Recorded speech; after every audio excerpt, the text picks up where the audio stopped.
lundi à vendredi sur votre chaîne de télé Logos Channel. Restez scotchés car nous sommes des parlementaires.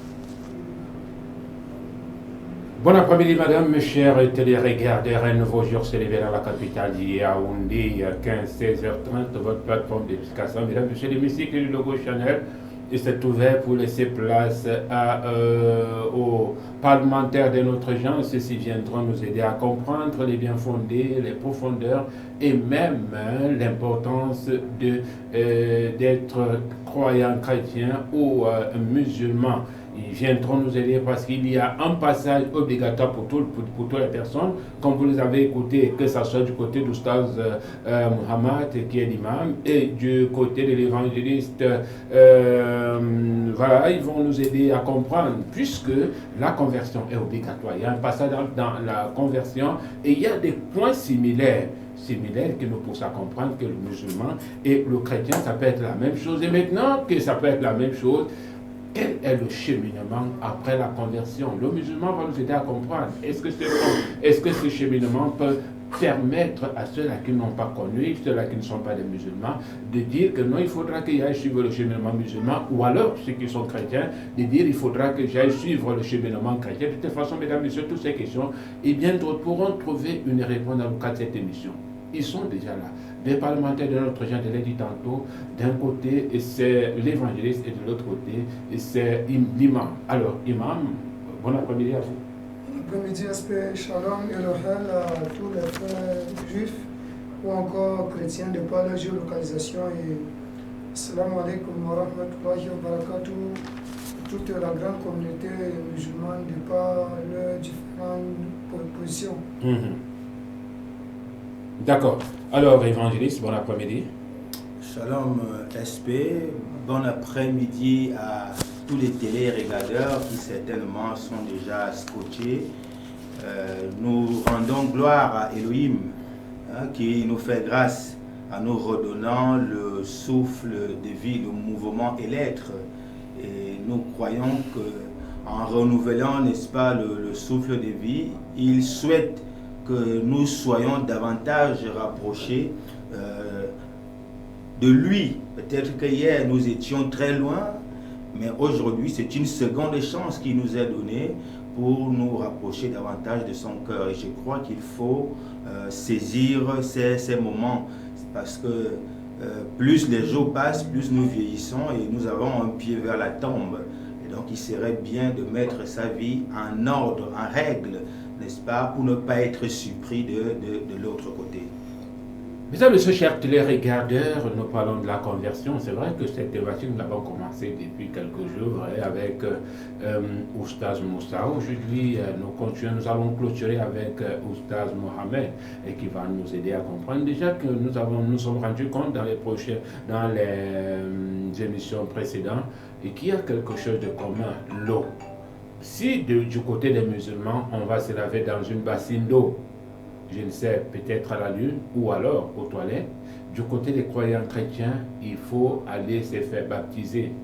Est-ce que le baptême, est-ce que le fait que chez les musulmans on utilise l'eau est synonyme du baptême également? Nous ne savons pas très bien. Déjà que chez les chrétiens, on nous a dit que cette manière d'aller à l'eau, d'aller dans un fleuve ou dans une rivière où l'eau coule, voudrait simplement dire qu'on est en train de se baptiser, raison pour laquelle il dit qu'on prend un engagement formel. Alors, je vais commencer par Oustaz Mohamed. Oustaz Mohamed, vous avez dit que la conversion, c'est chez vous. Après avoir fait ci, après avoir fait ça, et il y a également un engagement que chaque personne doit prendre. À la fin de cet engagement, vous nous avez dit qu'il y a l'eau qui symbolise quoi? Nous ne savons pas. Vous allez nous aider pendant 10 minutes, si possible, à nous recadrer, à recentrer même, et ce sur quoi nous sommes ici. Non. Alhamdulillahi Rabbil Alamin, wa la aqibatu lil muttaqin, wa udwan ala zalimin, wa sallillahumma ala nabina Muhammad وعلى أهله وصحبه ومن تبعهم بإحسان إلى يوم الحق. أبعد يقول المولى عز وجل في كتابه الكريم أعوذ بالله من الشيطان الرجيم بسم الله الرحمن الرحيم وما أمروا إلا ليعبدوا الله مخلصين له الدين حنفاء ويقيموا الصلاة ويؤتوا الزكاة وذلك دين القيم. صدق الله العظيم. Une fois de plus, shalom, et un salam comme cela à tous les frères musulmans. Donc le verset que nous venons juste de lire, ça, on vient déjà de glorifier Dieu le Tout-Puissant. Et on vient comme cela de déverser les bénédictions sur le prophète Mohammed. Et on a aussi lu le verset 5 de la sourate 88 du Coran, qui dit « Il ne leur était pourtant recommandé que d'adorer Allah et de lui vouer un culte exclusif, sans lui donner d'associés. » Donc il ne leur était recommandé que d'adorer Allah exclusivement, sans lui prêter des associés. Et déjà, une parenthèse, c'est que c'est pas un engagement qu'on prend au fait à la conversion. On renouvelle plutôt l'engagement. Donc ça veut dire qu'on prend conscience de l'engagement qu'on avait déjà pris à la base et qu'on a été négligent. C'est un tout petit peu comme un militaire qui, depuis son bas âge, son papa décide de le vouer comme cela à l'armée. Et une fois que lui a pris conscience, on lui a amené, on lui a formé. Après l'avoir formé, il a été comme cela emporté par une mauvaise compagnie et il a déserté l'armée. Il déserte l'armée et il peut se retrouver dans un environnement qui n'est peut-être pas trop éthique. Donc un environnement de dépravation de mœurs ou encore de désordre. C'est-à-dire quoi concrètement? Ça veut dire un environnement qui n'est pas propre à ce pourquoi on lui avait destiné, qui est la formation à être militaire.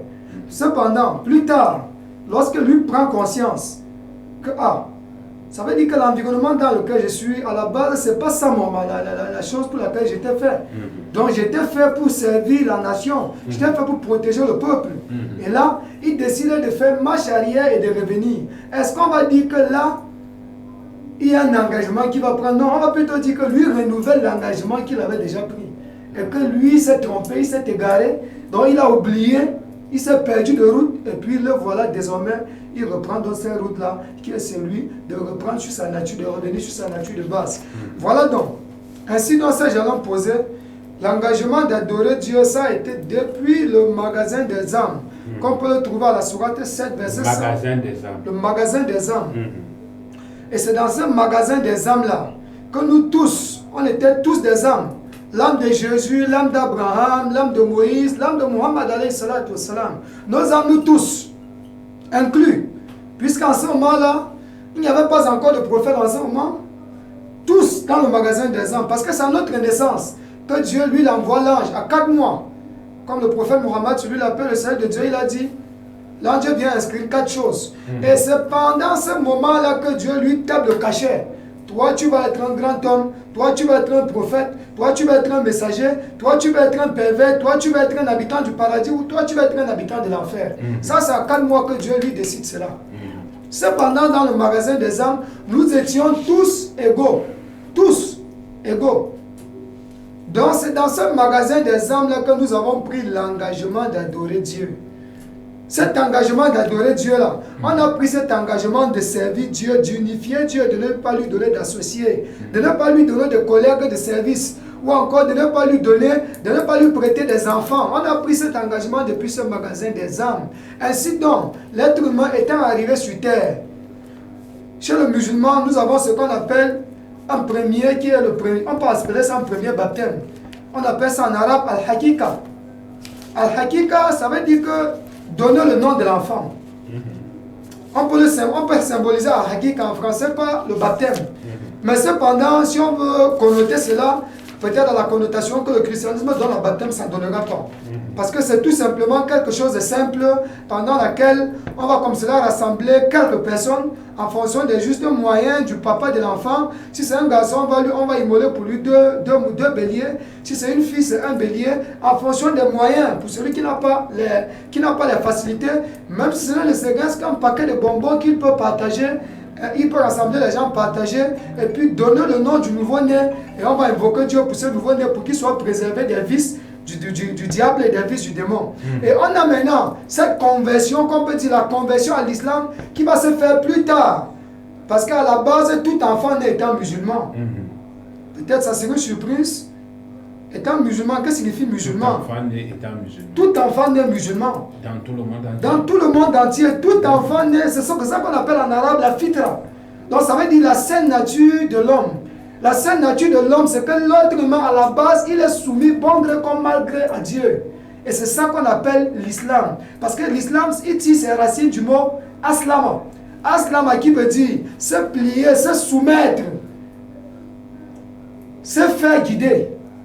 Donc ça veut dire, j'ai un leader, comme moi je suis ce leader-là. Voilà les racines du mot islam. Donc il tire ses racines du mot aslama, qui veut dire se faire guider, se faire, donc se laisser guider, se laisser dominer. Ainsi donc, voilà la raison pour laquelle nous disons, tout enfant né dans la fitra, dans la saine nature islamique, il est étant soumis à Dieu. Maintenant, quand est-ce qu'il va devenir chrétien? Quand est-ce qu'il va devenir juif? Ou encore, quand est-ce qu'il va devenir bouddhiste? C'est les parents qui vont faire de lui un chrétien ou les parents vont faire de lui un bouddhiste. Comme les parents peuvent lui maintenir sur cette saine nature, qui est le fait de se soumettre à son créateur, qui est le fait d'être musulman, les parents vont lui maintenir sur cette voie, soit les parents ils vont lui dévier de cette voie, et c'est là que plus tard on va donc assister à cette conversion de cet enfant qui à la base il était musulman, et qui plus tard, il a pris conscience qu'à la base il a été musulman et qu'il a plutôt dévié. Il décide donc de revenir sur cette nature de base-là, et c'est cela donc qu'on va appeler la conversion. Donc, ce n'est pas un engagement qui est pris en ce moment, c'est un engagement qui avait déjà été pris.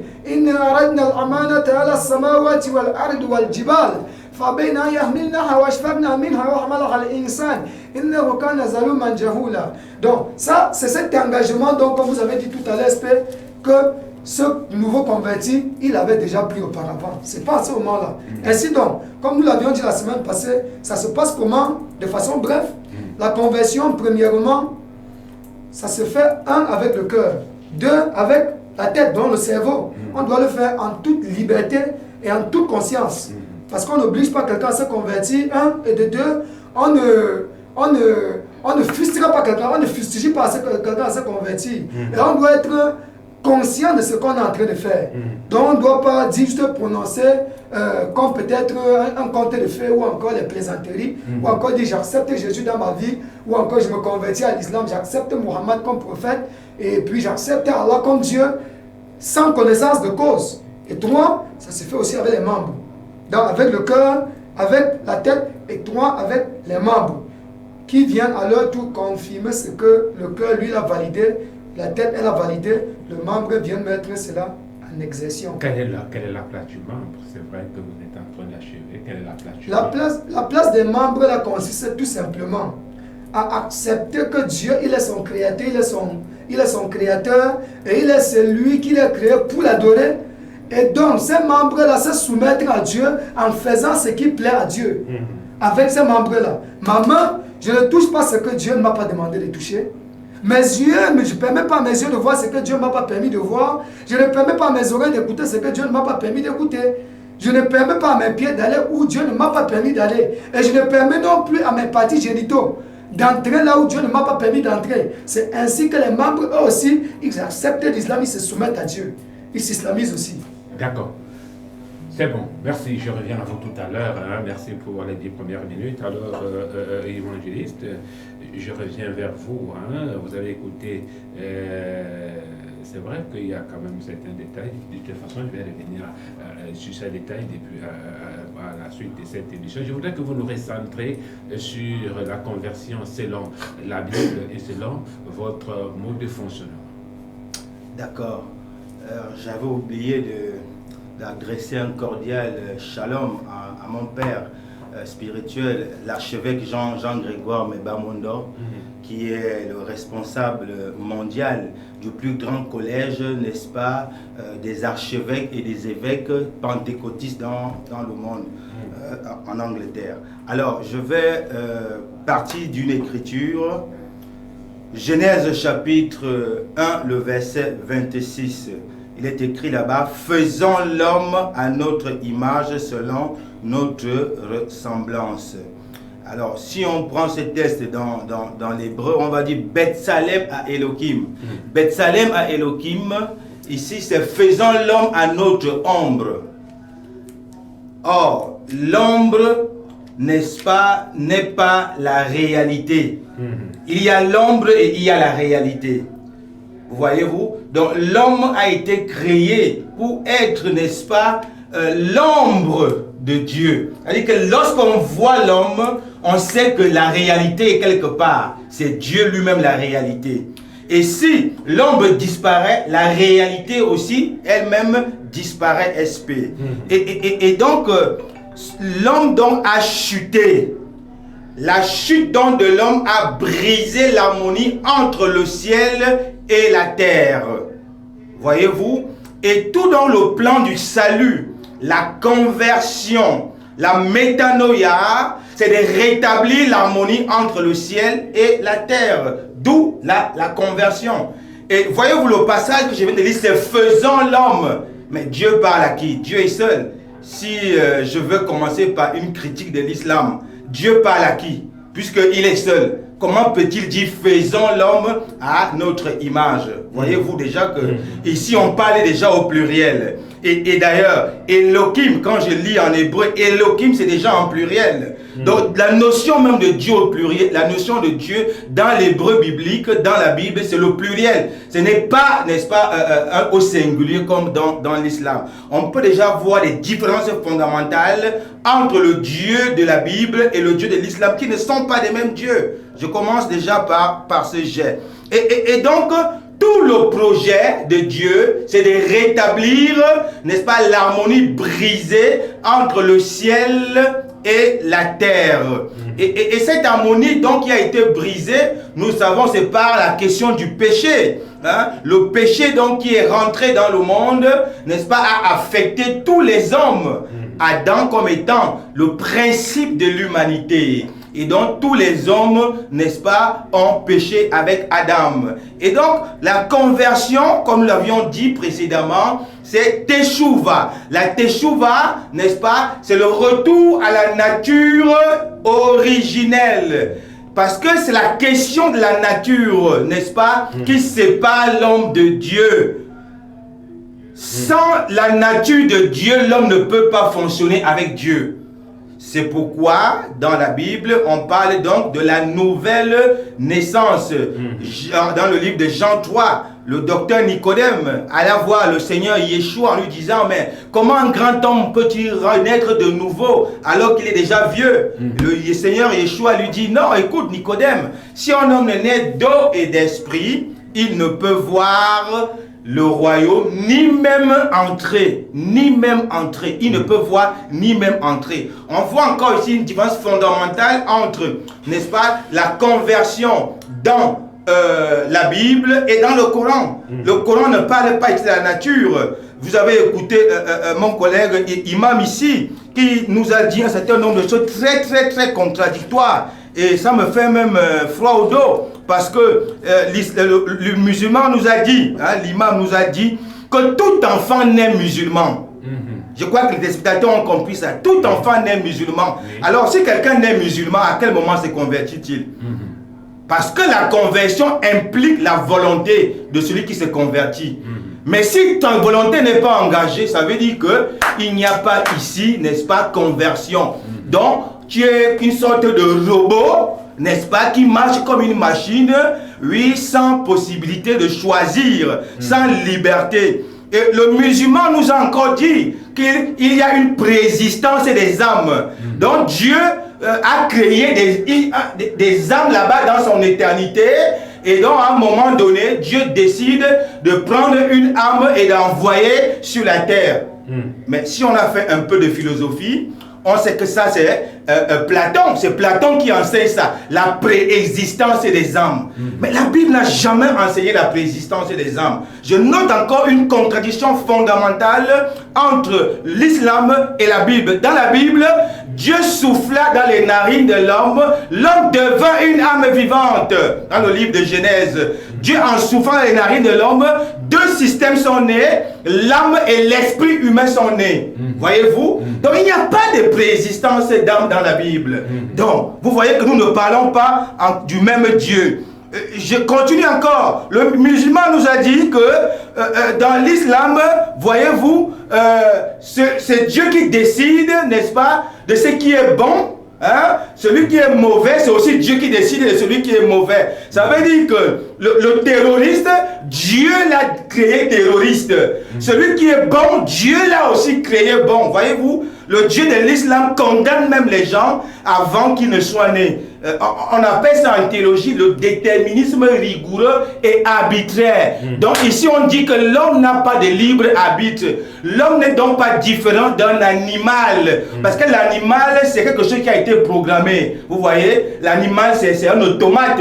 Il n'a pas de libre arbitre. Donc le Dieu de l'islam nous dit, l'imam, n'est-ce pas, est un Dieu qui fonctionne par le déterminisme rigoureux et arbitraire, qui condamne les enfants même avant qu'ils ne soient nés dans le monde. Or, ce n'est pas la vérité dans la Bible. Dans la Bible, le Dieu de la Bible dit, je mets devant toi la vie et la mort. Je te conseille de choisir la vie afin que tu vives toi et ta famille. Donc, dans le Dieu de la Bible, il y a toujours la notion de liberté. Il y a toujours la notion de volonté. Dieu n'oblige personne à le suivre. Dieu n'oblige personne même à l'adorer. Dieu met toujours l'homme devant ses responsabilités. Un choix conscient. Conscient parce que le choix, il n'y a pas de choix sans responsabilité. Et il n'y a pas de responsabilité sans conséquence. Donc, nous voyons ici une conversion, moi, qui me fait vraiment peur. Voyez-vous, la Bible n'enseigne pas ça. Donc, j'ai voulu d'abord noter ces contradictions fondamentales, même du point de vue de l'éthique, même du point de vue philosophique, et puis on en arrive à la question même du point de vue de la nature spirituelle. Qu'est-ce qui, n'est-ce pas, peut purifier la nature d'un homme? Dans l'islam, moi je voudrais que l'imam regarde la caméra et dise comment, n'est-ce pas, la nature spirituelle, c'est-à-dire l'esprit humain de l'homme est purifié dans l'islam. Parce que dans la Bible, c'est la nature de l'homme qui est mauvaise. D'où la nouvelle naissance. Et 1 Jean 1, le verset 9 dit que si nous confessons nos péchés et que nous les délaissons, le Seigneur est juste et fidèle pour nous pardonner et pour nous purifier de toute iniquité. Donc, dans la Bible, il y a la question du pardon et la question de la purification de la nature spirituelle. Et qu'est-ce qui purifie la nature spirituelle dans la Bible?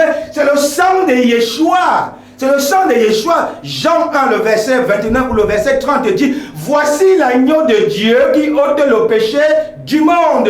Qui ôte, c'est-à-dire qui enlève, qui efface le péché du monde. Voyez-vous, dans la Bible, tout est cohérent, tout est limpide. On voit comment la nature de l'homme mauvais, n'est-ce pas, peut retourner à la nature originelle. Mais j'ai envie encore de comprendre comment dans l'islam on fait pour retourner à la nature originelle. Par quel process, par quel moyen?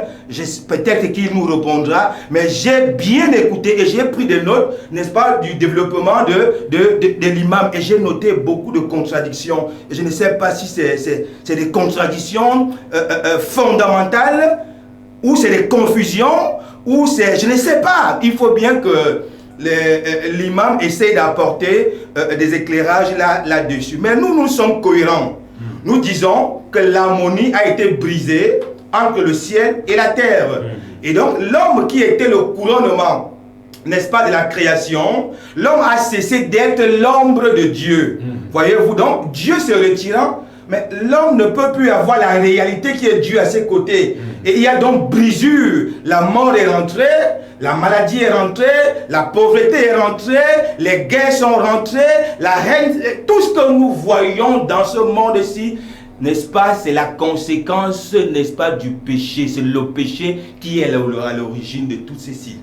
Et la Bible donne la solution à cela. La solution, c'est de recevoir Yeshua comme Seigneur et Sauveur personnel. Nous avons lu Genèse 1, verset qui dit faisons l'homme à notre image. Nous avons noté que Elohim dans la Bible c'est un pluriel. On voit déjà Yeshua dans Elohim. Je peux même commencer au verset 1 de la Bible dans le livre de Genèse 1, le verset 1 qui dit Bereshit bara Elohim et Hashamaim ve'aret en hébreu. En français, au commencement, Dieu créa le ciel et la terre. Donc dans la Bible, la notion de Dieu est plurielle. Elle est plurielle. C'est pourquoi Yeshua, fils de Dieu, vient sur la terre pour donner à l'homme la nature de Dieu, pour que l'homme soit sauvé. D'où la conversion. Je reviens à vous tout à l'heure, le temps pour moi de me retourner vers l'imam avec une question. Imam, vous pourriez réagir, mais avec une question que je pose. Vous nous disiez tantôt que le magasin des âmes, Dieu a le magasin des âmes. Tout de suite, j'ai envie de vous poser la question de savoir si toutes choses, tous les hommes qui naissent avaient déjà été créés et que le temps arrivé, Dieu pousse tellement une personne qui sort. Puisque c'est le magasin des âmes, c'est-à-dire que toute chose, les gens sont poussés quand Dieu veut et ainsi de suite. Déjà, je pense que il faudra comprendre en profondeur qui est Dieu. Parce que Jésus dit, mon peuple périt faute de connaissance. Donc c'est la connaissance parfois qui nous manque. Et c'est parfois ça la cause de notre égarement au fait. Parce que si nous ne connaissons pas les super pouvoirs que Dieu lui a, on va limiter Dieu au fait.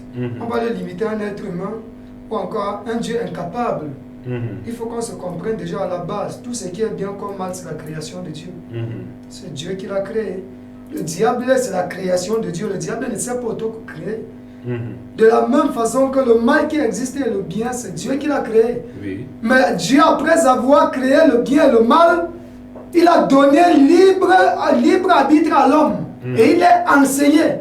Et il a enseigné à discerner le bien et le mal. هل أتى على الإنسان حين من الدهر لم يكن شيئا مذكورا إنا خلقنا الإنسان من نطفة أمشاج نبتلي فجعلناه سميعا بصيرا إنا هديناه السبيل إما شاكرا وإما كفورا.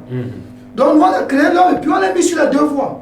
La voie du bien et la voie du mal. À lui d'être ingrat ou à lui d'être reconnaissant. À lui de prendre le bon chemin qui est pour lui ou à lui d'être ingrat. Dis-moi, si Dieu lui n'a pas donné la sagesse, la raison à l'être humain, pourquoi Dieu punit Adam?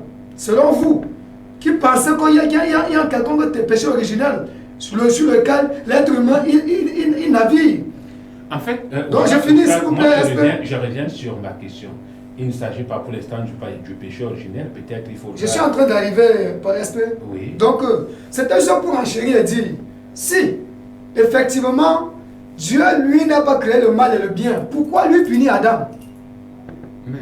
Parce qu'il a donné la sagesse à Adam, il a donné la sagesse à l'homme pour discerner. À la base, il donne l'injonction à Adam. Au paradis, voilà tous les fruits. Mange tous les fruits, mais ne mange pas ce fruit-ci. Parce que Dieu, excusez-moi, parce que Dieu connaît que le fruit là, c'est un mal pour Adam. Vous permettez? Allez-y. Nous ne parlons pas du jugement, nous parlons de la conversion. Je suis en train d'aller. C'est juste pour nettoyer quelques ambiguïtés qui n'ont pas été très claires. Et maintenant, je reviens un peu à votre... Oui. Avant de renchérir, en quelques secondes, je reviens un peu sur le pasteur. Lorsque nous entrons dans Ésaïe 43, verset 10, le pasteur dit, lorsque Dieu dit, créons l'homme, ça veut dire que Dieu est beaucoup. Selon la compréhension qu'il nous amène, il veut nous faire comprendre que Dieu n'est pas seul. Lorsqu'il dit créons l'homme comme c'est au pluriel, ça fait pas le quoi à une personne, mais c'est faux. Nous avons dans le Coran, Dieu dit, nous avons créé. Ou encore, nous faisons tomber la pluie, mais ça veut dire qu'il est au pluriel. Non. On appelle ça le nous majestueux. Donc, comme par exemple, j'ai dit, monsieur, s'il vous plaît, veuillez vous en savoir, vous êtes nombreux. Non. On appelle ça le pluriel majestueux. Le pluriel d'honneur. Il ne s'agit pas de deux personnes. Allez-y dans Ésaïe 43, à partir du verset 10. Dieu lui dit là-bas, lui il est Dieu seul et en dehors de lui il n'y a pas de Dieu et il n'y aura pas. Oui, mais là c'est... Je finis. Si maintenant, effectivement, on n'a pas deux dieux, lorsqu'il dit nous, ça fait que quoi encore deux dieux ou trois? Je finis. Jésus revient même sur la même chose. Et pour Israël, l'éternel, notre Dieu est l'unique. Oui, mais ça fait que quoi qu'on vient. Maintenant je rechute. Tout à l'heure, le Père Dieu nous a fait comprendre que non, il n'y a pas de magasin la Bible ne connaît pas une quelconque post-création. C'est faux. On va directement aller dans Jérémie 1, verset 5. On va aller dans Somme 139. Beaucoup de surprises ce soir. Somme 139, verset 15. On va lire directement. Mon corps n'était pas caché à tes yeux. Quand, dans le secret, je fus façonné et tissé comme dans les profondeurs de la terre. Je n'étais encore qu'une masse informe que tu me voyais. Et dans ton registre se trouvaient déjà inscrits tous les jours que tu m'avais destinés, alors qu'aucune d'entre eux n'existait encore. Si ça n'existait pas, ça existait où? Lorsqu'il dit Dieu lui connaissait. Dans le registre, il existait déjà. Il existait où? Pourtant, lui-même, il dit à la fin. Alors que je n'existais pas, aucun d'eux n'existait. Mais il dit il existait. Vous niez la post-création. Donc ici, c'est pour ça que tu nous aides à dire dans le Coran, la spécificité du magasin où les hommes sont créés dans un magasin. Sourate 7. Donc, j'ai d'abord pris le côté biblique. Il faut que les choses soient claires. Donc, comprendre que la Bible reconnaît ça. Si on entre dans Jérémie 1, verset 5, ça parle de la même chose. Jérémie dit avant qu'elle ne soit formée, tu me connaissais déjà. Il connaissait où?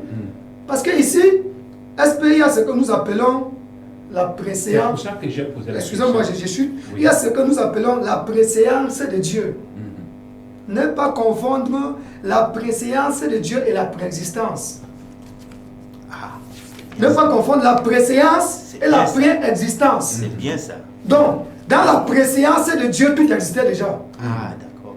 Dans la préséance de Dieu, tout existait. Mais dans la préexistence de Dieu, il y a certaines choses que Dieu a d'abord fait exister dans le monde spirituel avant de matérialiser ça sur la terre. Comme par exemple les âmes, je chute. Comme par exemple les âmes, et nous allons directement lire dans la sourate 7, verset 172. Alors vous me donnez le temps, donc vous devez interrompre mon chrono, s'il vous plaît, que moi je ne me gare pas. Vous avez votre temps, hein? Allez-y. Vous avez encore 5 minutes. Non, mais là vous devez interrompre le chrono, respect.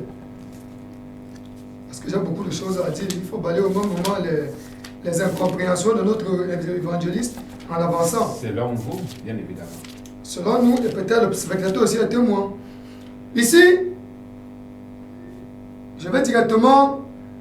Je préfère prendre directement la version française. Et lorsque ton Seigneur tira de l'ombre des fils d'Adam leurs descendants et les fit témoigner contre eux-mêmes en leur demandant: ne suis-je pas votre Seigneur? Il répondit: oui, nous en sommes et nous en témoignons.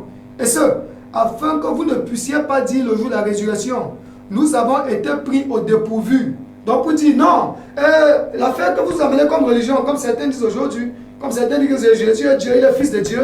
Je dis non, afin qu'on ne dise pas que c'est une surprise. Donc à la base, on a déjà pris cet engagement-là. À la base, c'est ça le magasin des âmes. Donc avant, dans les lombes des fils d'Adam, dans les lombes des reins d'Adam, Dieu il a tiré. Et puis, tous les âmes qui vont exister depuis le début de la création jusqu'à la fin, Dieu les fait exister là-bas et puis il leur demande de témoigner contre eux-mêmes. Ne suis-je pas votre Seigneur? Ils ont dit: c'est Dieu notre Seigneur. Et ils ont pris l'engagement d'adorer Dieu là-bas. Voilà la raison pour laquelle, en revenant, et tout à l'heure même l'évangéliste encore, jusqu'ici, je comprends que bon, c'est une incompréhension de sa part parce que peut-être il n'était pas concentré alors que j'étais en train de faire mon développement. Revenez dit non, mais en quel moment l'être humain se convertit s'il est né musulman? J'ai parlé de la fitra, qui est la saine nature humaine, que tout être humain naît sur cette nature. Vous êtes né musulman, vous n'êtes pas né chrétien. Même Jésus n'est jamais né chrétien. Jésus n'est pas chrétien. Si je vous demande quelle est la religion de Jésus, vous allez dire qu'il est quoi? Jésus n'est pas chrétien. Vous vous réclamez des chrétiens dans Acte 11, verset 26, parce que les païens, ils ont appelé les apôtres de Jésus chrétiens. Christos, les petits Christ. Voilà l'origine de chrétien. Jésus n'a jamais connu ce mot. On demande Jésus était quoi? Jésus était musulman, parce qu'il était soumis. Ne pensez pas que je sois venu faire ma volonté, mais je suis venu faire la volonté de celui qui m'a envoyé. C'est ça la soumission dont Jésus il est soumis à Dieu. Donc cela fait de lui directement un musulman. Voilà la raison pour laquelle la fitra, qui est à la base, tout être humain naît dans la fitra, mais est-ce que tout être humain meurt dans la fitra? Non. Tout être humain naît étant soumis à Dieu. Avant de mourir, le vécu de sa vie, lorsqu'il devient adulte, le fait que lui soit encore soumis à Dieu en ce moment, ça va dépendre de sa conscience, parce que là, désormais, il voit déjà, il connaît le bien, il connaît le mal. Il sait que tel est bien, tel n'est pas bien. S'il lui prend la mauvaise voie, il reste tout soumis à Dieu? Non. Désormais, il est devenu un récalcitrant. Il est devenu un délinquant de première catégorie. Voilà la raison pour laquelle Jésus lui dit dans Luc 19, verset 27, « Amenez ici mes ennemis qui n'ont pas voulu que je régne sur eux, et coupez-les dans ma présence. » Vous pouvez lire ça dans Luc 19, verset 27. Qui sont-ils? Ça, ce sont les récalcitrants. Ceux-là, parmi les brebis perdues de la maison d'Israël, qui n'ont pas voulu que Jésus il règne sur eux. Le jugement dernier, c'est Jésus lui-même qui dit, amenez-les devant moi et faites-les exécuter. Ça, c'est où? Le jour du jugement dernier, bien sûr. C'est biblique ou bien c'est dans le Coran? Luc 19, verset 27, vous pouvez le lire. Non, c'est vous qui lisez, vous avez Donc, encore une minute. Donc, pour profiter de mon temps, je reviens en disant ceci. Oui. L'être humain, il naît dans la fitra, il naît musulman. Maintenant, pendant son vécu, lorsqu'il va grandir, les yeux s'ouvrent, comme on a l'habitude de dire au quartier, quand ses yeux s'ouvrent, il voit désormais, voilà par exemple la femme, mais si elle me marie, je veux consommer le mariage licitement. Et si moi je préfère plutôt aller dans la débauche, je veux plutôt avoir la femme dans le mauvais côté, est-ce qu'en ce moment il est encore soumis à Dieu? Non. Si plus tard il décide de se repentir, il décide d'abandonner cette mauvaise voie et de revenir vers Dieu, c'est à ce moment-là qu'il va se convertir. Et on ne doit pas dire que lui, il y a un engagement qu'il prend. Il va renouveler l'engagement qu'il avait déjà pris à la base. Et il n'y a pas un quelconque pardon. Ça n'a jamais existé. Un quelconque pardon par le sang de Jésus, ça n'a jamais existé. C'est à ce niveau même que se trouve le problème. À quel niveau est-ce? C'est-à-dire que chez vous, il n'y a pas de conversion. D'accord. Il n'y a pas de conversion, je ne comprends pas. Ok, je reviens à vous tout à l'heure, le temps pour l'évangéliste de prendre la parole, hein, parce que vous avez dit, on a traversé... Je crois que les téléspectateurs qui nous écoutent, n'est-ce pas, voient la confusion des propos de l'imam. Il est dans une confusion pas possible, contradiction sur contradiction. La préexistence des âmes, c'est une philosophie platonicienne. Tous ceux qui ont fait philosophie savent cela. La Bible, bon, peut-être le Coran, je comprends que le Coran, oui, puise chez Platon. D'accord, moi, ça ne me dérange pas. Mais ce n'est pas biblique. Ce n'est pas biblique. La préséance de Dieu veut dire que Dieu connaît une chose avant même son commencement. Ne pas confondre, n'est-ce pas, avec, n'est-ce pas, le déterminisme qui présente sur le plateau. C'est deux choses, deux concepts différents. Dieu sait que lui là, il sera prophète. Lui là-bas, il sera un bandit. Dieu lui sait ça. Mais Dieu ne décide pas que lui là, il devient bandit, lui là, il devient prophète. C'est chacun qui décide selon, n'est-ce pas, ses aspirations. Et ça, l'imam ne peut pas faire. Écoutez, ce vous dites que distinguo. quelqu'un décide d'être ceci, quelque chose? Oui, le bandit décide d'être bandit, c'est sa volonté à lui. C'est pas Dieu qui décide que quelqu'un soit bandit. Parce que dans l'islam, effectivement, Dieu n'a pas une responsabilité. j'en viens. Dieu n'a aucune responsabilité là-dedans. Oui. J'en viens. L'imam ne connaît pas faire la différence parce que le problème qui se pose, c'est quelle est la relation entre la souveraineté de Dieu et la liberté de l'homme. Quelle est la relation? Ça, il ne peut pas répondre à cette question. Dieu est souverain, oui. Mais cependant, le jour où Dieu a décidé de créer l'homme, en lui donnant le libre arbitre, Dieu lui-même se réserve, n'est-ce pas, de forcer l'homme à faire quoi que ce soit. Oui. Dieu se donne lui-même cette restriction. Parce qu'il a donné à l'homme le libre arbitre. C'est pourquoi Adam est placé devant l'arbre de la connaissance du bien et du mal dès les premiers jours de sa création. Pour que lui-même choisisse. Mais Dieu lui avait déjà dit, le jour où tu en mangeras, tu mourras. Mais moi, je te conseille de manger à l'arbre de la vie.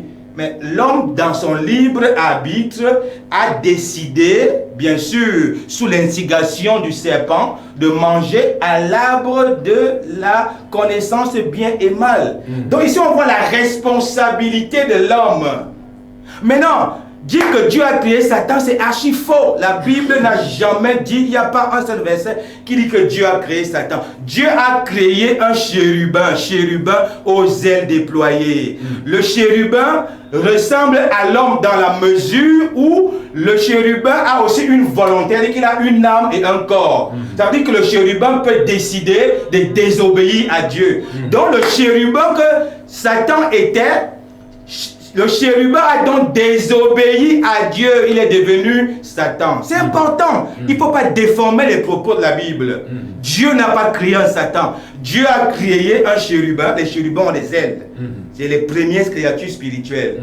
Et donc, cette créature spirituelle a décidé de devenir Satan. Voilà ce que la Bible enseigne. C'est très important de restituer, n'est-ce pas? Je rappelle également aux téléspectateurs, alors, vous pouvez envoyer votre SMS par WhatsApp ou appeler en direct. Voilà, allez-y. Et l'imam nous a dit que Dieu est l'auteur du mal sur la terre. Ce n'est pas la vérité. Ce n'est pas la vérité. La Bible n'enseigne pas ça. Le mal est venu sur la terre. Le chérubin qui s'est révolté contre Dieu, entraînant avec lui le tiers des anges. Apocalypse 12 nous enseigne cela. Ézéchiel 28 nous enseigne cela. Ésaïe chapitre 14 nous enseigne cela. Il s'est rebellé. En partant, il a emmené un tiers des anges avec lui. Ça c'est l'ordre angélique. 2, l'homme a rallié le parti de Satan en suivant, n'est-ce pas, le conseil de Satan. Donc voici comment le mal est venu sur la terre. Mais dit que le mal qui est sur la terre, Dieu en est le responsable, c'est archi faux. La Bible n'enseigne pas ça. Or, nous voyons très bien, dès les premières pages de la Bible, où Dieu sépare la lumière d'avec les ténèbres. Genèse chapitre 1. Oui, mais Dieu... pendant que vous lisez, quand même, vous me permettez de poser Je ne lis même pas. Oui, pendant que vous êtes en train de vous permettez de poser la question de savoir si le mal qui est sur la terre, celui qui est venu avec le mal est plus fort que Dieu. Voilà, vous posez une question extrêmement importante. Parce que beaucoup même des chrétiens posent souvent cette question. Cette question venant d'un homme, je comprends. Si le président de la République a un rebelle qui a des armes contre lui, si le président de la République ne fait rien, le rebelle peut le renverser et prendre le trône. Tu comprends? Mais le créateur du ciel et de la terre, est-ce qu'il y a même mal? Est-ce que c'est même possible? C'est même impensable. Ça veut dire que quels que soient les gens qui vont rallier le parti de Satan, quel que soit ce que Satan va faire, c'est une impossibilité mathématique. Donc le trône de Dieu n'est pas en danger. Ça, c'est les humains qui pensent comme ça. Ça fait plus de 15 ans que les gens posent cette question. Le trône de Dieu n'est pas inquiété. Ce n'est pas inquiété. C'est pourquoi, quand on lit la chute de Satan, est-ce que Dieu a même bougé? C'est Michael. C'est Michael et les anges qui ont réglé le compte de Satan. Dieu est assis. Donc son trône ne souffre d'aucune contestation. Il est assis. Donc même si Satan, même si 8 milliards d'humains se rallient à Satan, ils ne peuvent pas détrôner Dieu. Parce qu'il y a le créateur et la créature. Tu comprends? Le créateur existe par lui-même. Tu comprends? Il a tous les moyens pour mettre hors d'état de nuire Satan. Tu comprends? Le créateur a tous ses moyens. C'est comme, je prends l'image de la fourmi et l'homme. SP, qu'est-ce que la fourmi peut faire à un homme? Quand la fourmi essaie de construire, je ne sais pas comment on appelle ça, leurs histoires là, qu'est-ce que la fourmi peut faire à un homme? Donc malgré les tentatives de la fourmi, l'homme regarde, il suffit seulement que l'homme prenne une arme. Il peut décimer 90 milliards de fourmis.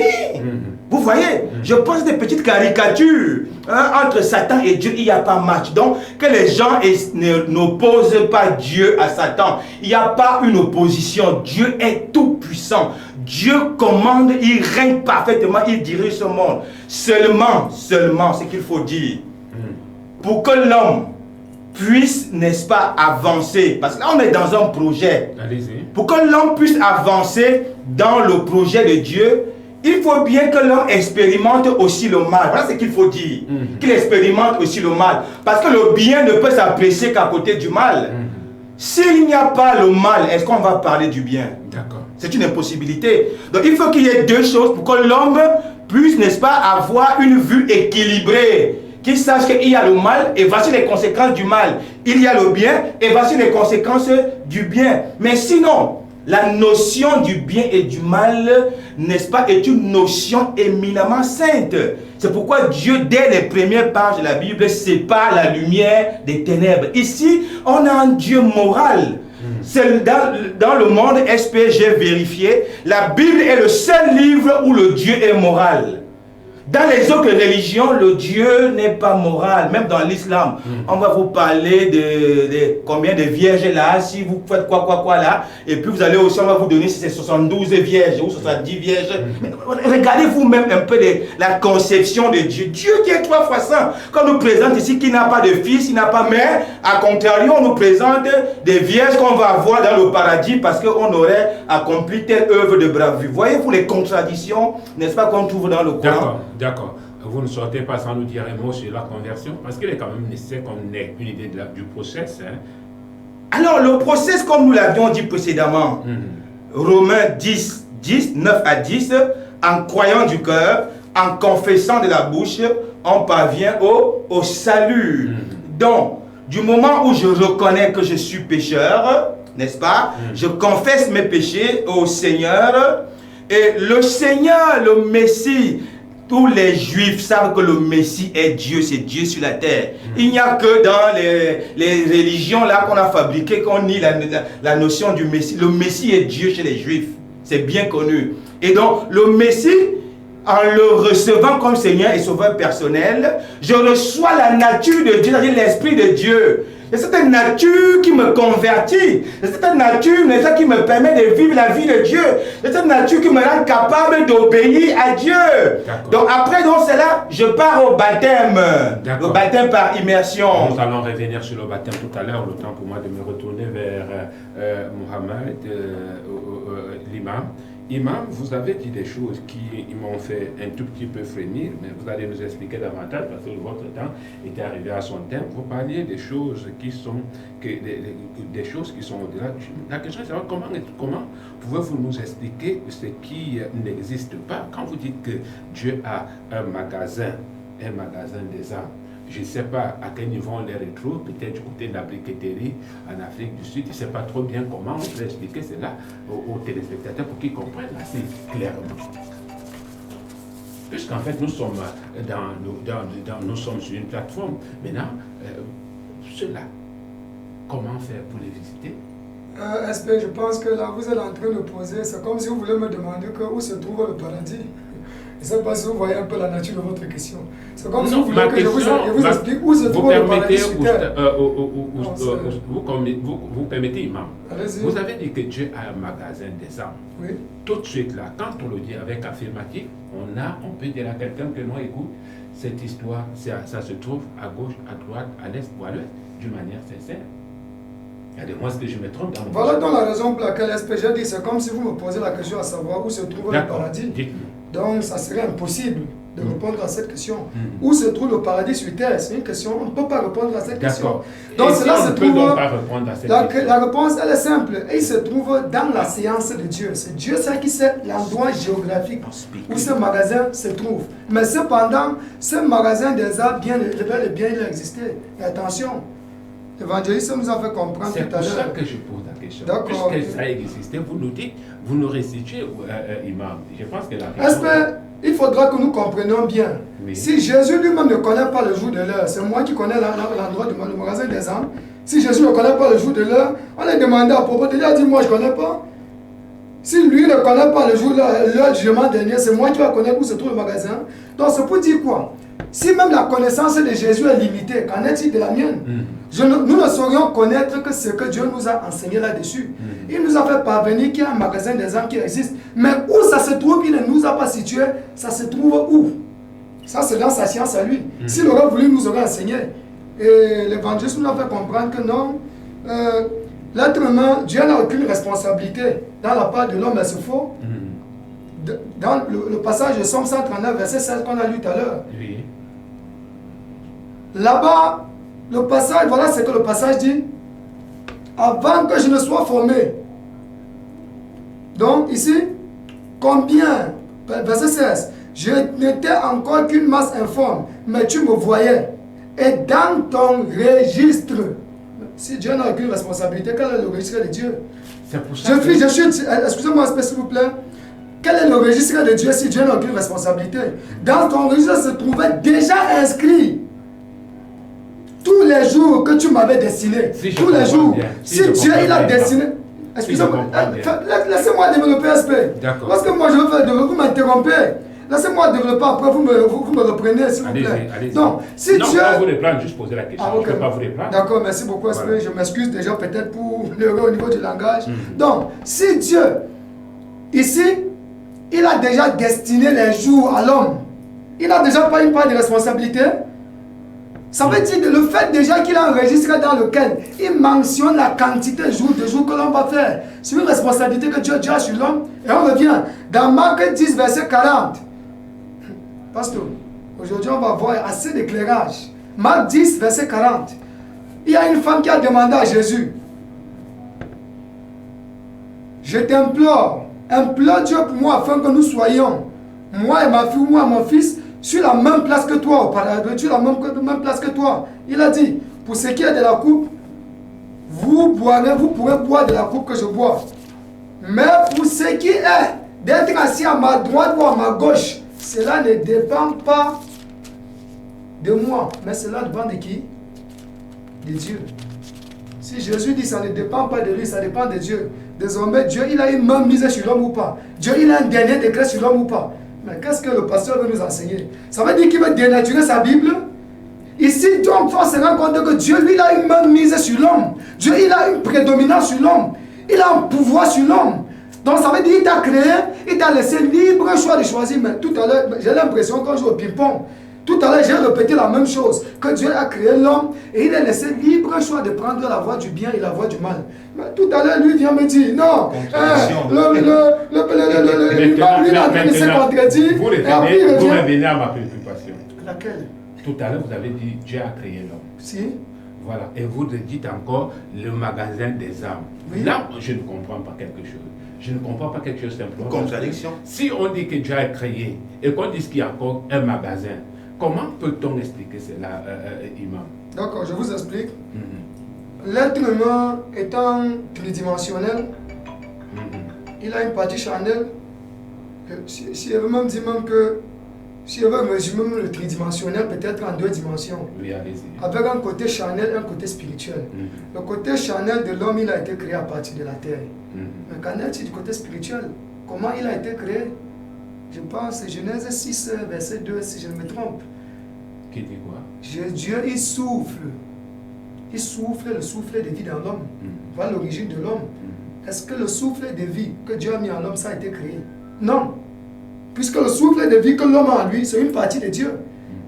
Que Dieu lui a insufflé. Alors, avec le kun, ce qu'on appelle en arabe, kun fayakum, soit. Et la chose est. Et la même chose qu'il a fait avec Jésus. Soit et la chose est. Même malheureusement pour nos frères chrétiens, ils sont venus, au lieu de voir cela comme un super pouvoir que Dieu a, et reconnaître la toute-puissance de Dieu et adorer Dieu, ils ont abandonné Dieu, ils sont allés adorer la créature qui pissait, ils dormaient chien. Et il est mort pour eux. Et ils sont partis l'adorer. Donc ici, cette nature-là qui est spirituelle, l'esprit de l'homme, Dieu lui l'a soufflé. Et puis l'homme lui l'a pris vie. Par cet esprit-là, c'est ça qui permet à la chair de vivre. Ainsi donc, le magasin des âmes qui est la nature spirituelle, ce n'est pas la création. Dieu ces âmes ne sont pas créées. Ce qui est créé, c'est la chair qui est créée. Maintenant, nous tous, qui venons tous du magasin des âmes, chacun, à partir du moment où le fœtus, 1 mois, 2 mois, 3 mois, 4 mois, dans le ventre de sa maman, Dieu lui va prendre l'âme qui était assiégée à lui. Et il va comme cela déposer dans la chair. Et c'est cette chair-là, c'est cette âme-là qui va faire la symbiose avec la chair. Ça va devenir Monsieur SP. Ça va devenir Djibril Muhammad. C'est ça qui devient l'être humain. Mais que cette âme à la base, il existait déjà. Il prend maintenant corps avec la chair. Et il prend vie. Il devient donc une âme vivifiante, une âme vivante. Maintenant, je veux comprendre. C'est-à-dire que Dieu avait déjà soufflé plusieurs fois.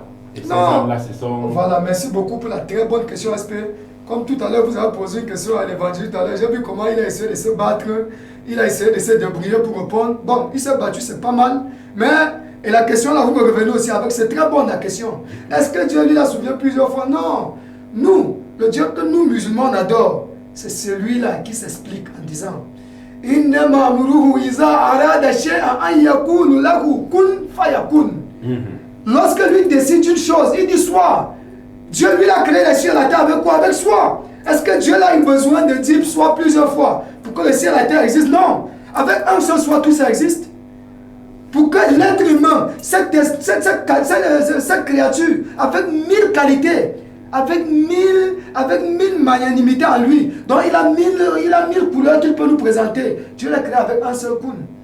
Donc, raison pour laquelle tous ces âmes-là, c'est aussi avec un seul kun que Dieu les a créés. C'est pour ça que tous ils ont existé. Avec un seul soi, ils ont tous existé. C'est pour ça que la précision vaut la peine, Imam, avec Merci. votre permission.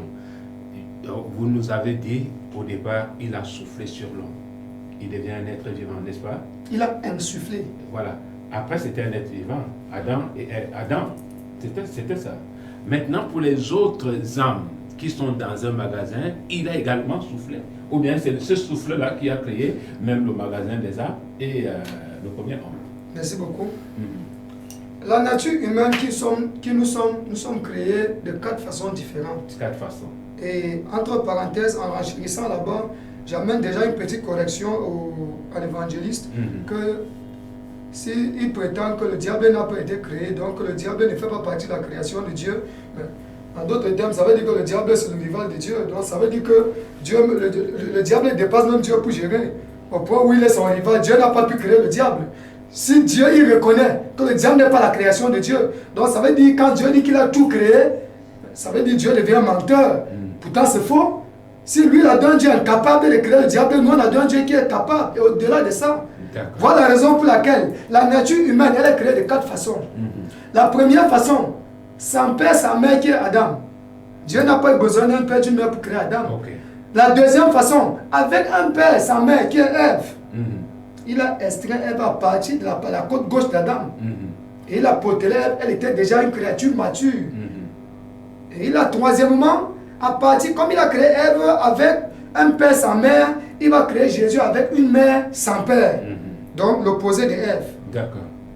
Et quatrièmement, vous et moi, nous venons à partir d'un père et à partir d'une mère. Donc il prend les dépôts charnels, la chair de papa, la chair de maman, il compile les deux et puis il prend l'esprit, notre âme dans le magasin des âmes et il dépose sur la chair. C'est ça qui forme la créature. Super, merci.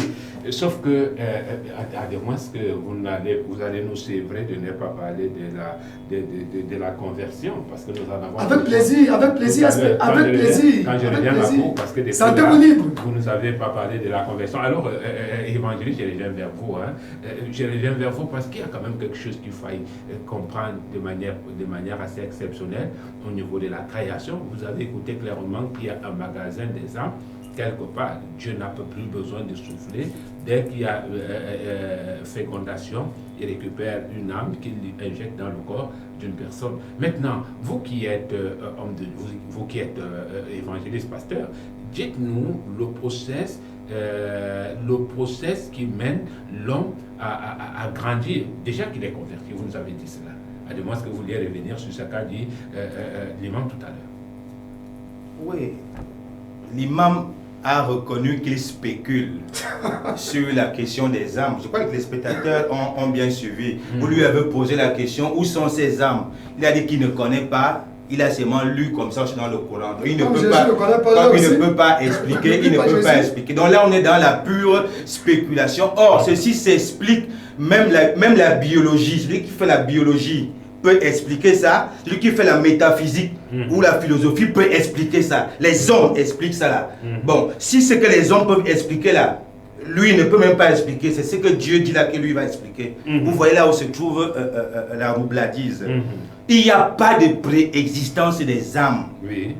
C'est Platon qui a enseigné ça. Platon a enseigné la préexistence des âmes. Platon a enseigné l'immortalité des âmes. Platon a enseigné que l'âme est divine. Voici les mensonges qu'on reconnaît de manière à tout élève, même en classe, seulement même de terminale. Il va vous le dire. Pas beaucoup, il ne faut pas beaucoup chercher. C'est un mensonge. La Bible n'a jamais dit pareille chose. La Bible dit, je répète, l'homme Dieu forma l'homme de la poussière de la terre. Le verbe hébreu c'est asa, forma. Parce qu'il y a bara, créer, il y a forma, ça fait deux choses. Forma l'homme de la poussière de la terre, il soufflait dans ses narines le roi, en hébreu c'est le souffle. Et mais dans le souffle que Dieu envoie dans les narines de l'homme, il y a deux systèmes qui vont voir le jour. L'esprit humain de l'homme va naître et l'âme de l'homme va naître. Donc à la conception, quand l'enfant vient au monde déjà, l'âme est là. Il n'y a pas un magasin où l'enfant est déjà formé et puis Dieu prend une âme, il balance. La Bible n'enseigne pas de telles conneries. Ça, il n'y a que ça dans l'islam. Donc, ça, il faut former là-dessus. Mais j'ai aussi écouté que Jésus ne connaît pas le jour, n'est-ce pas, et l'heure, n'est-ce pas, de la fin du système. Mais c'est simple. Si l'imam connaît ce qu'on appelle l'incarnation, il n'a pas besoin d'arriver là. Dans l'incarnation, même les anges, d'abord les anges ne s'incarnent pas, les anges font ce qu'on appelle des théophanies. Les théophanies, c'est des corps spirituels qui arrivent sur la terre. Et donc quand l'ange arrive sur la terre, il prend un corps physique. L'ange n'en a plus les mêmes facultés que quand il est spirituel. C'est-à-dire qu'il perd certaines facultés. Parce que le corps veut dire les limites. Tout le monde qui prend un corps a les limites. Donc Jésus sur la terre, l'incarnation, il s'est fait chair. Jésus n'est pas ici Dieu dans sa nature divine puissance comme dans le ciel. C'est-à-dire que tous les attributs fonctionnent. Tu comprends? Jésus qui devient un homme, Jésus partage la souffrance de l'humanité. C'est pourquoi Jésus peut manger, c'est pourquoi Jésus peut dormir, c'est pourquoi Jésus peut pleurer, c'est pourquoi Jésus peut se référer à son Père. Les théologiens appellent ça l'incarnation. Mais Jésus remonté dans sa gloire, il dit quoi? Il dit quoi? Là où deux ou trois sont en mon nom, ça semble en mon nom, je suis au milieu d'eux. On appelle ça quoi? L'omniprésence. Il n'y a que Dieu qui est omniprésent. Il est ici à Yaoundé, il est à Douala, il est partout. Jésus, retourné dans la gloire, est omniprésent. Je peux te démontrer ça par 1000 passages bibliques, mais ce n'est pas notre sujet. Donc, c'est faux d'aller vers cette question-là. Restons dans la conversion. Dans la conversion, je voulais emboîter avec le baptême, lorsque le temps... le temps qui était imparti. Surtout que la conversion, j'ai posé tout à l'heure la question de savoir le process qui mène vers je peux dire la totale. Parce que quand on se convertit, vous nous avez dit que c'est un process. Bien sûr, c'est un process. Donc, lorsque la nature spirituelle, c'est-à-dire l'esprit humain de l'homme est régénéré, c'est-à-dire que le Saint-Esprit vient habiter dans l'esprit de l'homme, alors le processus est déclenché. L'âme ne connaît pas Dieu. L'âme ne peut même pas adorer Dieu. L'âme, elle est purement déchue. Mais puisque l'esprit a déjà la semence de Dieu, la nature de Dieu, l'esprit humain va... Comment pouvez-vous nous expliquer que l'âme est déchue, étant donné que l'imam nous parlait tout à l'heure du magasin des âmes, c'est-à-dire Dieu. Oui, mais je veux dire que l'imam est tellement contradictoire. Nous, la Bible dit que l'homme est déchu, c'est-à-dire dans l'esprit, dans l'âme et dans le corps. Donc, comme eux, ils ont des âmes qui ne sont pas déchues, bon, vous comprenez. Donc, même le téléspectateur comprend que l'imam est à côté de la plaque. Il dit des choses qui métaphysiquement ne tiennent pas la route, philosophiquement ne tiennent pas la route, théologiquement encore, et moins encore spirituellement. C'est trop de cacophonie. Mais on ne va pas se limiter à là, parce que les téléspectateurs nous regardent. Donc, l'esprit de l'homme qui est déjà régénéré, la nouvelle naissance, je parlais du baptême. L'homme va donc aller aux eaux du baptême. C'est-à-dire quand l'homme se convertit, il va aux eaux du baptême. Oui, dès que la conversion, quelqu'un qui est né de nouveau, il faut automatiquement que le baptême, n'est-ce pas, lui soit accordé. Parce que le baptême t'introduit dans le corps, dans le corps des croyants dans le monde. Le baptême qui dit que désormais tu appartiens à la famille des enfants de Dieu sur la terre. C'est le baptême. Tant que tu n'es pas encore baptisé, tu es un enfant de Dieu, mais tu n'es pas encore introduit dans le corps. C'est pourquoi on plonge dans l'eau, symbole de la mort, symbole de la résurrection, pour dire que ce dernier qui est plongé dans l'eau, de la même manière qu'il a confessé ses péchés. Rappelez-vous Jean le Baptiste, quand Jean le Baptiste disait repentez-vous, et produisait des fruits dignes de la repentance.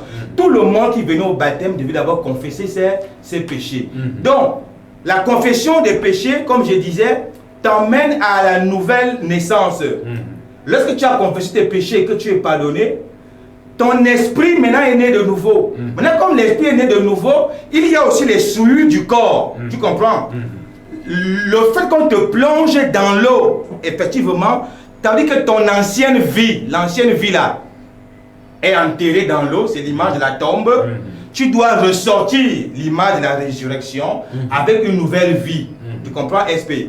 Maintenant, donc, quand tu ressors dans les eaux du baptême, il y a eu aussi une dimension de nettoyage des impuretés du corps. Parce qu'il y a deux types d'impuretés. Il y a les impuretés du corps et il y a les impuretés de l'esprit. Vous comprenez? Mais celui qui n'est pas purifié dans son esprit ne peut pas avoir une purification corporelle. Dans le baptême là, il ne lui sert à rien. L'eau qu'on verse sur lui là ne lui sert à rien. Parce que la question de la nature spirituelle, ce n'est pas l'eau. L'eau ne peut pas laver ton esprit. Il te faut le pardon paternel. On appelle ça en théologie le pardon paternel. Il faut que Dieu te pardonne de péché adamique.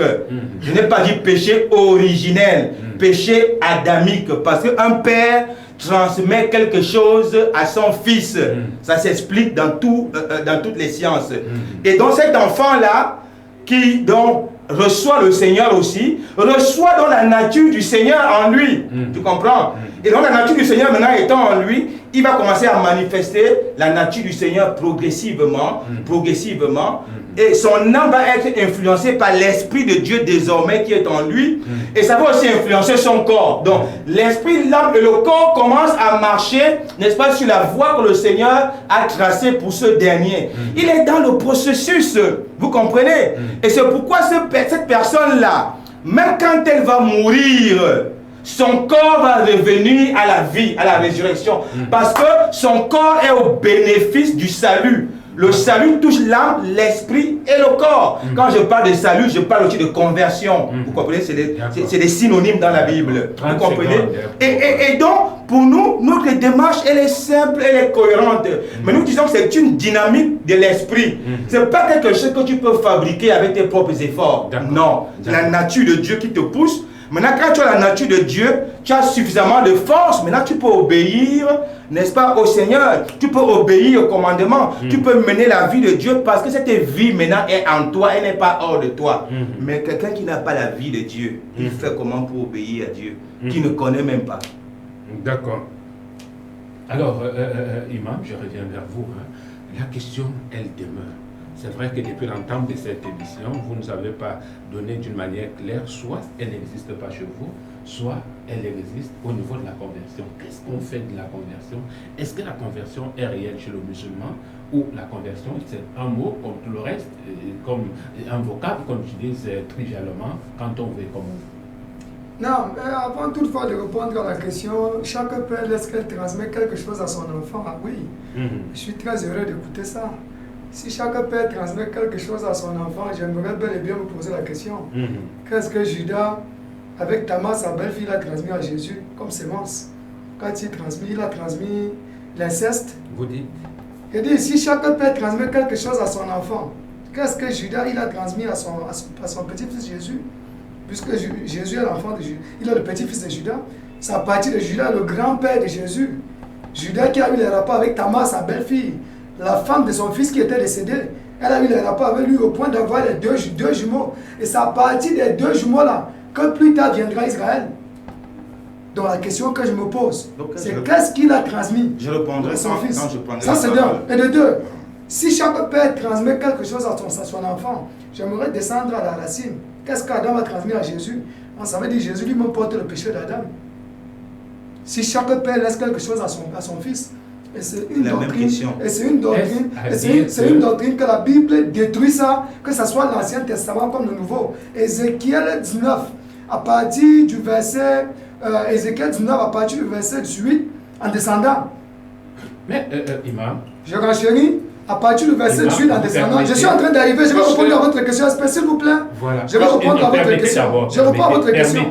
Vous savez que vous avez une dernière prise de parole. Oui, effectivement. 8 minutes. D'accord, je réponds à votre question. Laissez-moi développer, s'il vous plaît. Permettez, oui. Imam.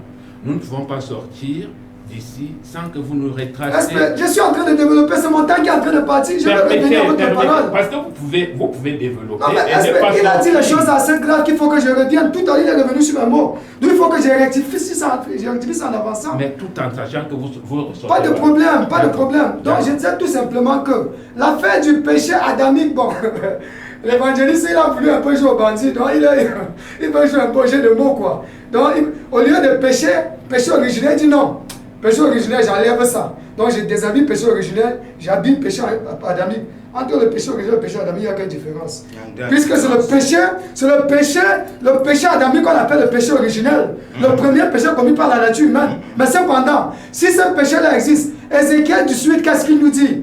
Il nous dit, si le Père ne porte pas l'iniquité du Fils, le Fils ne porte pas l'iniquité du Père, la méchanceté du méchant tombera sur lui. Et la justice du juste, celui sera rétribué. Jésus vient, il dit, dans Matthieu 10, à partir du verset 37, il dit, c'est lui qui ne porte pas sa croix, ne me suit pas, n'est pas digne de moi. La croix là-bas, ça fait partie de quoi? Jésus te demande, toi, chrétien, qui me suis, de porter ta croix, de porter tes péchés avec toi. Jésus ne porte jamais tes péchés. D'accord. D'ailleurs, selon la Bible, même Jésus n'a pas réussi sa mission. Si lui est venu mourir pour la repentance, il n'a pas réussi sa mission selon la Bible. Donc je rechute pour dire ceci. Donc les affaires de porter les péchés là, ça n'a pas existé. C'est pas si on est des zombies pour venir se faire purifier le corps par quelconque péché. Et au sortir de là, on comprend même que l'évangile, selon la posture chrétienne, nos amis, nos frères chrétiens, ils adorent un Dieu qui de temps en temps perd ses facultés, de temps en temps perd ses super pouvoirs, ses pouvoirs diminuent, après encore ça remonte encore. Mais ça, c'est quel genre de Dieu ça? C'est quel genre de Dieu ça? Un Dieu que parfois son pouvoir diminue, après son pouvoir monte encore. C'est quel Dieu? C'est un Dieu? Ça, c'est pas un Dieu. Un Dieu, un véritable Dieu, un Dieu véritable, ça c'est une fausse divinité. Un Dieu véritable, il reste Dieu, comme Dieu dit. Avant moi, j'étais Dieu. Et je suis Dieu, je suis resté Dieu. Et il n'y aura pas après moi. Si avant, il a été Dieu, et là, il est Dieu, et il reste toujours Dieu. Mais quand est-ce que sa pouvoir diminue? Si lui, là, il est un Dieu, que le pouvoir diminue. Donc, le processus de conversion islamiquement parlant, je vous avais dit la fois dernière, je répète encore le même mot. Pour se convertir, premièrement, tu prends conscience, donc ton cœur doit accepter cela. Un, deux, ton état, ton subconscient. Donc ça veut dire ta substance grise. Elle doit être consciente et être consciente de ce qui est en train de se passer. Et de toi, tes membres doivent témoigner. Après que tous les trois sont rassemblés, tu attestes l'unicité de Dieu. Donc tu témoignes, comme Jésus lui l'a dit. Hein? Jean 17, verset 3. Oh, la vie éternelle, c'est qu'ils te connaissent, toi le véritable, le seul Dieu véritable. Et c'est lui que tu as envoyé. C'est ce témoignage-là que Jésus te demande de faire. Donc, témoigner l'unicité de Dieu et la véracité du prophète Muhammad et aussi la véracité du prophète Jésus en tant que prophète envoyé au brebis perdu dans la maison d'Israël. Et Muhammad témoignait de sa véracité en tant que le dernier prophète, le dernier messager, l'imam des prophètes, l'imam des messagers envoyé à toute l'humanité entière et en tant que ton guide. Tu témoignes de cela, tu deviens musulman. C'est pour ça que j'insistais sur la question. Je pense avoir répondu. Non, permettez, j'insistais sur la question parce que tout à l'heure, à l'entame de vos propos, vous disiez que tout le monde est musulman. Oui. Et que la conversion, on ne peut pas parler de la conversion parce que tout le monde est musulman. Maintenant, vous nous donnez un autre processus parlant de la conversion. Est-ce que ce n'est pas deux choses, ce n'est pas deux poids, deux mesures? Non, faux, ce n'est pas deux poids, deux mesures. Est-ce que tout le monde est né pas quelque chose qu'on ne comprend pas? Tout le monde est né musulman. Tout le monde est musulman. Puisque si tu n'es musulman... Effectivement, j'ai fini. Tout le monde est né musulman. Avant de naître musulman, tu as un engagement que tu avais déjà pris. Mais tout à l'heure, vous m'avez posé la question. L'engagement qui est pris, j'ai dit non, ce n'est pas un engagement que tu prends avant de t'islamiser. C'est un engagement que tu avais déjà pris, que tu as repris connaissance. Tu as pris connaissance. Tu as pris conscience de ton engagement et tu décides donc d'accepter. C'est comme l'instant par exemple des prophètes. Comme par exemple celui-ci s'appelle comment? On prend cet engagement dans le magasin des âmes. Bien sûr, depuis le magasin des âmes. Malgré que l'évangéliste se bat, il se débrouille, il se contredit, il refuse sa Bible, donc ça veut dire, il prend sa Bible, il balaye, et puis il dit non, la Bible ne sert à rien, il balaye de l'autre côté. C'est plutôt ma pensée personnelle qui sert à quelque chose avec les preuves palpables, qui viennent, qui a une quelconque préexistence auparavant. Il nie, bon, ça l'engage avec son Dieu, s'il lui prétend que la Bible est la parole de Dieu, ça l'engage avec son Dieu. Donc, ici, on a un engagement qu'on a déjà pris avant la création, avant que l'homme ne vienne sur terre. Oui. Il a pris cet engagement-là d'adorer Dieu. Ainsi donc, que quand tu nais déjà, tu connais. Avant que tu ne nais, tu as déjà pris cet engagement d'adorer Dieu. Ainsi donc, lorsque tu nais musulman. Que signifie musulman? Musulman veut dire soumission totale à la volonté de Dieu. Il n'y a aucun enfant qui n'est rebelle. Aucun enfant n'est chrétien. Chrétien veut dire suivant de Christ. Est-ce que Christ lui a dit non? Lui-même vient d'affirmer que Jésus sur terre, il est incapable. Il perd certaines facultés. C'est qu'un Dieu qui perd les facultés. Ça, c'est un petit Dieu, un faux Dieu. Puisqu'un Dieu qui perd les facultés n'est pas un Dieu. Donc ici, si lui, Jésus lui-même, il reconnaît que Jésus sur terre n'est pas Dieu, il perd les facultés de Dieu, et c'est quand il monte encore là-bas qu'il redevient encore Dieu. Bon, on se pose la question, est-ce qu'il a été Dieu? Donc, ici, pour les 2 minutes qui nous restent, vous permettez. Maintenant, l'homme est musulman, d'accord, ok. Après, l'homme, avant de naître, il avait pris un engagement. Cet engagement de servir Dieu. Voilà, il avait pris un engagement pendant qu'il était dans le magasin des armes. Maintenant, il est musulman et il évolue. Un temps, il devient chrétien. Soit, en fait, vous voulez nous dire que c'est... Ne modifiez pas mes mots, s'il vous plaît, je répète mes mots. Oui. L'enfant naît musulman parce qu'il est soumis à Dieu. L'enfant vient étant soumis à la volonté de Dieu. Bon gré, mal gré, qu'il veuille, qu'il ne veuille pas, il vient soumis à Dieu. Voilà. C'est ça qui fait... C'est ça qui fait de lui un musulman. À quel moment il va devenir chrétien? C'est les parents qui vont lui christianiser. C'est les parents qui vont lui rendre chrétien. Surtout s'il est de la famille chrétienne. Non? Surtout s'il est de la famille. Bon, s'il est de la famille chrétienne, si, ou encore la compagnie, soit encore ils peuvent lui judaïser, soit encore ils peuvent lui bouddhiser, donc il devient bouddhiste, ou encore ils peuvent encore lui rendre paganiste. Donc ça veut dire adorateur de... Pour couper court, oui? Au cas où il est né dans une famille musulmane, à ce niveau on ne parle pas de la conversion, n'est-ce pas? Non mais, excusez-moi, si tu es déjà né d'une famille musulmane, comment tu vas te convertir encore étant déjà musulman? Tu es déjà musulman. Parce que le fait de se convertir, ça veut dire, ici, moi, Dieu m'a créé pour que je le serve. Pendant longtemps, j'ai été un rebelle, j'ai été un délinquant. Je n'étais pas conscient du fait de ce pourquoi Dieu m'a créé. Maintenant que j'ai pris conscience de ce pourquoi Dieu m'a créé, je fais marche arrière et j'accepte ce pourquoi Dieu m'a créé. Donc je porte ce dépôt en moi et j'accepte de faire la volonté de Dieu. Merci. Mais par contre, ça ne veut pas dire que c'est là que Dieu a fait ta créé pour que tu l'adores. Non, non, non. Depuis, tu as créé pour ça. Mais tu t'es rebellé. C'est comme un enfant que vous avez. Vous demandez à l'enfant, fais comme ça, comme vous avez pris l'exemple d'Adam tout à l'heure. Dieu a créé Adam, il lui montre l'arbre de vie. Il dit Adam, fais ceci, ne fais pas, mais Adam a désobéi Dieu. Mais est-ce que ça veut dire que plus tard, lorsqu'Adam va se repentir pour revenir vers Dieu, ça veut dire que c'est ce moment-là qu'il commence à adorer Dieu? Non. Maintenant, je vais vous reposer une question. C'est vrai que votre temps de parole est achevé. Je vous pose une question. Avec plaisir. Tout à l'heure, vous nous disiez que la conversion, c'est confesser, ou en fait, dire, accepter que Allah, ainsi de suite, ainsi de suite. C'est vrai que je ne connais pas bien la phrase qu'on utilise. Voilà, c'est pour ça que je voulais vous poser la question. Est-ce que cette phrase-là est pour tout le monde? La phrase qu'on utilise pour prendre un engagement formel de savoir que Allah est le seul, ainsi de suite, ainsi de suite. Quiconque a pris conscience que Dieu lui a créé pour l'adorer, quiconque a pris conscience que Dieu lui a créé pour lui servir, et qu'il a été dans une vie de débauche, une vie de désordre, une vie sans conduite, et qu'il décide d'accepter, de se plier à Dieu, c'est un chemin inéluctable pour toutes et tous. Personne ne peut s'en passer de ça. D'accord, merci. Tous et toutes et tous. Super, merci. Alors, je reviens vers vous. Je vous donne 3 minutes, parce que les 2 autres minutes, c'est pour... non, 3 minutes et demie, parce que les 1 minute et demie, c'est pour l'imam. Alors, évangéliste, c'est vrai, en 3 minutes et demie, vous devez tout faire pour résumer tout ce que vous avez relevé. Oui. Je dis encore que les téléspectateurs qui ont un peu de rationalité, parce que la foi ne veut pas dire qu'on a pris le cerveau, on a jeté. Non. Dans la foi, il y a de la rationalité. Alors, vous avez écouté vous-même l'imam qui vous dit qu'il y a déjà une soumission depuis le ciel. C'est-à-dire les âmes là, il s'immordicule sur la préexistence des âmes qui sont déjà soumises. Or, on parle de soumission par rapport à une adhésion, par rapport, n'est-ce pas, à une conscience. Quelqu'un qui n'est que âme, d'après lui, comment peut-il se soumettre depuis le ciel? On se soumet parce qu'on a une volonté de se soumettre. Quand on parle de soumission, c'est par rapport à l'autorité.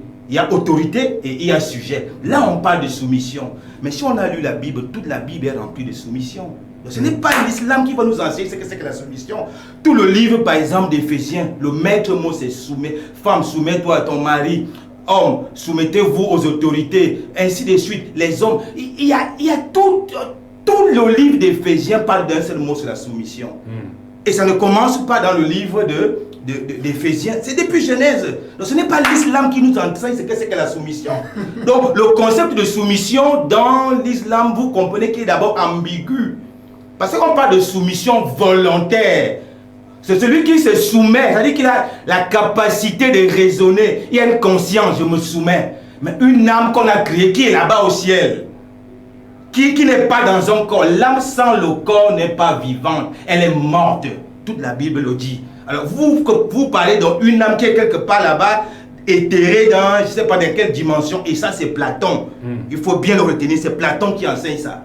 Et je suis convaincu que l'islam a puisé aussi dans le platonicisme. Parce que si tu soutiens ça par le Coran, ça veut dire que c'est effectivement Platon. Mais nous, on n'est pas des platoniciens. Nous disons une chose simple. Le Seigneur, n'est-ce pas, l'homme qui a été créé image et ressemblance de Dieu, cet homme a chuté. Il a cessé d'être à l'ombre de Dieu. Et comme il a cessé d'être l'ombre de Dieu sur la terre, il y a eu déconnexion entre le ciel et la terre. C'est-à-dire qu'il y a eu la brisure de l'harmonie. C'est pourquoi on voit le monde sans ce dessous, sans ce dessous. Tout est désordre. C'est la brisure de l'harmonie. Les Hébreux appellent ça tikkun olam. Et c'est le Messie Yeshua qui vient faire la réparation du tikkun olam. C'est-à-dire que la restauration, le Nouveau Testament appelle ça restauration. Le Seigneur va restaurer toutes choses. Et la restauration commence par la conversion. Celui qui est converti est donc reconnecté, il retrouve la nature originelle. Et comme il retrouve la nature originelle, dans sa nature, son esprit peut maintenant connaître qui est Dieu. Dans une certaine dimension, il peut communier avec Dieu, il peut parler à Dieu, il peut poser des questions à Dieu et Dieu va lui répondre. Et à partir donc de cette communion-là, c'est toute une école. Cette école dure toute la vie. Donc tant que l'homme est connecté à Dieu, il reçoit des informations. Il reçoit tout ce dont il a besoin pour retourner à sa nature originelle parce que il faut le signifier. L'homme qui est créé par Dieu, toutes les religions de la terre recherchent le chemin, n'est-ce pas, retour à la patrie divine. D'accord, merci. C'est de ça dont il est question. Alors, et donc c'est extrêmement important. J'avais oublié un aspect sur l'iniquité quand Ézéchiel 18. Mais vraiment, c'est lamentable. Il y a une différence entre l'iniquité et le péché. C'est pas la même chose. Hein? Va demander aux musulmans qui connaissent un peu l'hébreu. Quand on dit l'iniquité, l'iniquité ne veut pas dire le péché. Donc, ne cite plus jamais Ézéchiel 18. La question du péché, il y a le péché, il y a les iniquités. Ce n'est pas la même chose. Et quand nous allons parler du péché, je vais montrer ça dans la Bible, ce qu'on appelle péché et ce qu'on appelle iniquité. Alors, Imam, pour votre mot de fin. Oui. Non, merci beaucoup, SP. Je pense qu'il n'y a pas beaucoup à dire. Les spectateurs et témoins d'eux-mêmes. Il n'y a pas de différence entre iniquité et péché. Vraiment, je ne sais pas. Sur quel on est en train de plaisanter ou on est en train de jouer. Nous sommes sur un plateau assez sérieux de télévision. Nous ne sommes pas en train de plaisanter. Hein. Vous jouez avec le français, vous voulez inventer une autre forme de français. Allez-y faire les recherches. Quelle différence? Qu'est-ce que signifie iniquité? Qu'est-ce que signifie péché? Et vous me faites la symbiose, vous revenez me dire. Parce que je me rends compte qu'il y a un problème de fond qui est assez grave. Ici, il faut que nous comprenions très bien. Ici, on n'a pas un quelconque péché. Quelqu'un qu'on vient porter, ça c'est d'un. Celui-là qui veut se repentir, celui qui veut se convertir, tout simplement, il accepte en lui-même que lui est fautif. Sur quelle base il va se convertir? Je peux chuter. Non, c'est lui qui a la parole. Merci C'est beaucoup. lui qui a la parole. Donc il accepte qu'il est fautif et qu'il accepte Dieu parce que l'évangile nous parle de la soumission dans la Bible. Pourtant, la Bible parle de la soumission à Dieu, mais lui, il reconnaît plusieurs dieux. Voilà la raison pour laquelle nous, musulmans, ne connaissons pas deux dieux. On n'a qu'un seul, qui a été, qui est et qui est. Et qui ne change jamais, qui ne faiblit pas et qui ne meurt pas. Et c'est ce Dieu-là que pour se convertir, il faut reconnaître son unicité et témoigner qu'il a envoyé les prophètes et les messagers pour venir nous éclairer. Accepter d'être guidé par ces prophètes-là, conformer notre vie selon eux et puis être guidé. Ici, nous musulmans, comme tout à l'heure, j'ai dit, je ne connais pas le magasin des âmes. Nous, on ne philosophie pas quant à la religion. Nous, on ne veut pas imaginer. Si Dieu ne sait pas prononcer, le prophète ne sait pas prononcer, moi, c'était. Merci, merci Imam d'être venu, merci évangéliste d'être venu également. Merci mesdames, messieurs, à vos chers téléspectateurs. Parlement divin, l'hémicycle de Logos Channel se referme pour laisser place à autre chose. D'ici là, portez-vous bien. Allez, ciao. Et vous également.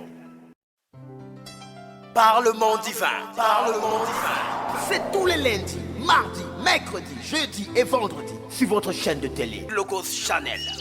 Parlement divin est une émission de décryptage de la parole de Dieu avec appui public. 15h, 16h30, de lundi à vendredi sur votre chaîne de télé Logos Channel. Restez scotchés car nous sommes des parlementaires.